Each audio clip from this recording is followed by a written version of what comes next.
Terima kasih Anda menyaksikan Create Up bersama saya, Prisa Sampurnata dan rekan saya. Vicky Adrian, dan kali ini kita akan berbincang mengenai berakuntansi dengan menyenangkan lewat startup. Sudah tersambung melalui video conference ada Mas Ray Kamal, beliau CEO dan juga co-founder dari Ledger All. Apa kabar Mas Ray?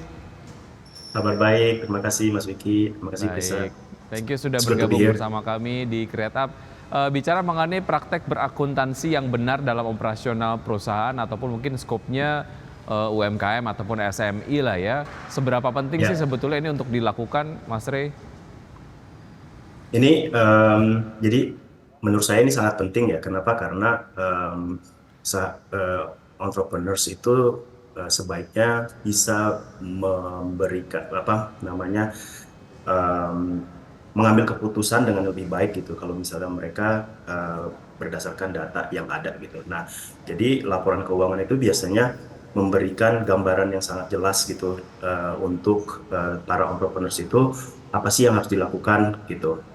Jadi itu sebenarnya yang misi kita itu sebenarnya kepengen supaya financial literacy kepada entrepreneurs di Indonesia seperti itu, Mas. Oke, dengan adanya akuntansi yang kemudian rapi, ini bisa dijadikan dasar pengambilan keputusan, kemudian juga dapat menjadi portofolio keuangan yang mungkin bisa ditawarkan ke investor gitu ya?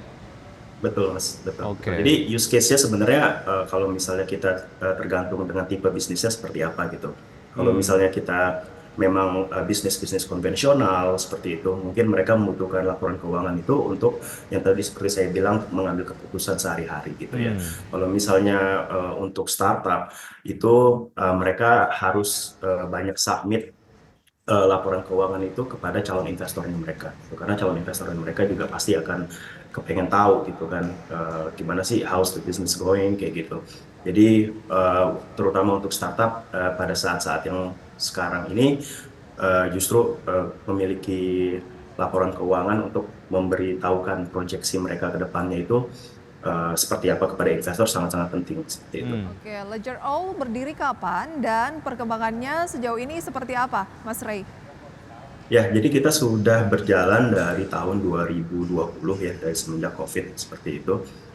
Dan progres kita, alhamdulillah kita sudah double our customers dari tahun lalu. Jadi kita sekarang sudah menghandle lebih dari 130 customer at the moment. Jadi dari yang kita mulai awalnya itu starting dari 7 klien ya, dan sekarang kita udah handle 130-an. Oke, ada satu image ataupun mungkin ada statement terkait dengan akuntansi, inilah sebuah aktivitas yang sangat membosankan tapi menjadi sebuah hal yang penting untuk dilakukan dalam sebuah perusahaan begitu ya. Sebetulnya ketika kemudian itu banyak disampaikan dan juga dikeluhkan akuntansi itu ribet dan lain sebagainya, lalu solusi apa yang ditawarkan oleh Ledger All dan semudah apa nantinya pada saat mempraktekkan kegiatan berakuntansi di SMI? Ya, saya mesti bilang saya setuju dengan statementnya Mas Wiki tadi. Akuntansi itu membosankan gitu ya, dan cukup ribet gitu kalau misalnya untuk diberikan kepada entrepreneurs atau pemilik usaha yang memang bukan di bidang seperti itu. Nah, jadi yang kita sekarang develop itu adalah bagaimana caranya untuk memberikan hasil akhir kepada para pengusaha tersebut gitu. Nah, jadi kita nyebutnya ini sebagai outcome based accounting. Jadi yang kita tanyakan setiap bulan kepada business owners itu adalah tolong dong dokumennya disubmit ke dashboardnya kita. Kita yang melakukan proses di dalam dashboardnya tersebut, dan si pemilik usaha itu cuma harus ngelihat hasil akhirnya, yaitu biasanya kita kasih laporan akhirnya itu seperti neraca, laba rugi, cash flow, depresiasi, schedule kayak gitu.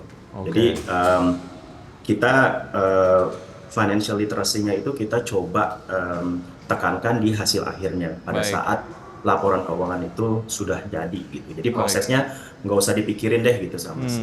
Nah, ada nggak testimoninya setelah menggunakan Ledger All? Nanti akan kita bahas lebih jauh usai jeda. Tetaplah bersama kami pemirsa di Create Up.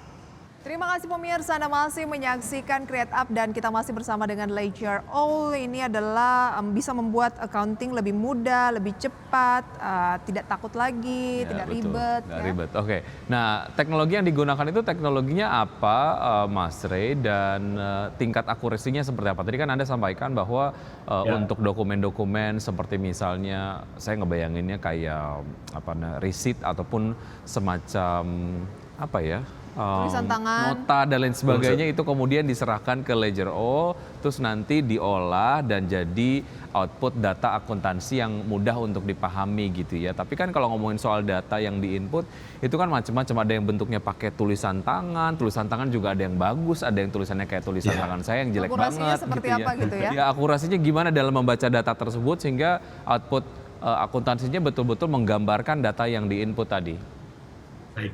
Jadi teknologi yang kita pakai di belakang untuk mengerjakan itu ada berbagai macam ya, tapi yang mungkin yang utama yang kita employ sebagai teknologi kita itu yang pertama pasti teknologi OCR, di mana pada saat kita menerima data tersebut di dashboard kita, teknologi OCR kita ini bisa meng-capture data-data apa yang ada di data-data tersebut gitu yang disubmit gitu. Nah memang kalau misalnya kita bilang tingkat akurasi, kalau misalnya itu datanya langsung kita terima dari misalkan PDF atau dari CSV, itu pasti lebih mudah ya.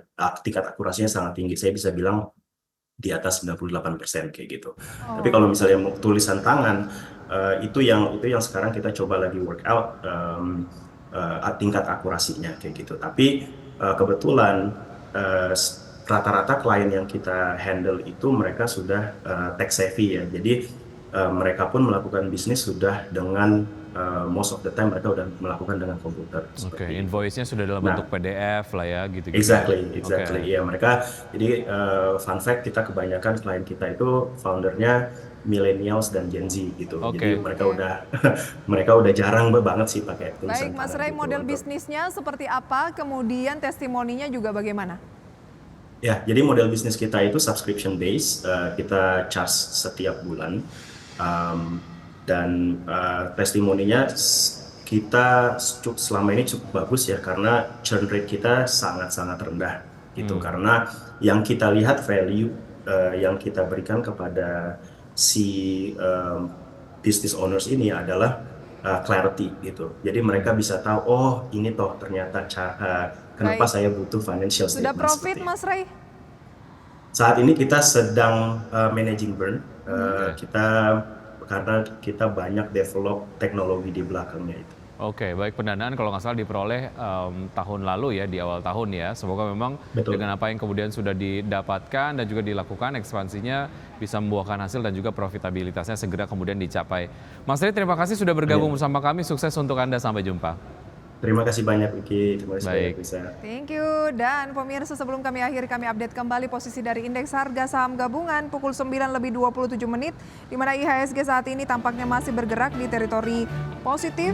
IHSG berada di 7.352, naik 0,31%, diikuti nilai tukar rupiah yang menguat terhadap dolar Amerika Serikat di 15.651. 4 saham top gainers TNCA, Suri, Energi, MPIX, 4 saham top losers MENN, MANG, Sol, dan Dewi.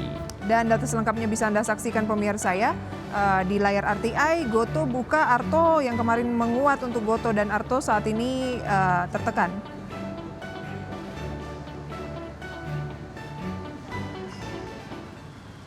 Dan pemirsa, sudah 90 menit kami menemani Anda dalam Power Breakfast. Semoga pembahasan hari ini dapat menjadi referensi dan sumber informasi untuk Anda. Tetap perbarui informasi Anda hanya di IDX Channel, your trustworthy and comprehensive investment reference. Saya Wiki Adrian. Dan saya Prisa Sombodatu. Terima kasih dan sampai jumpa.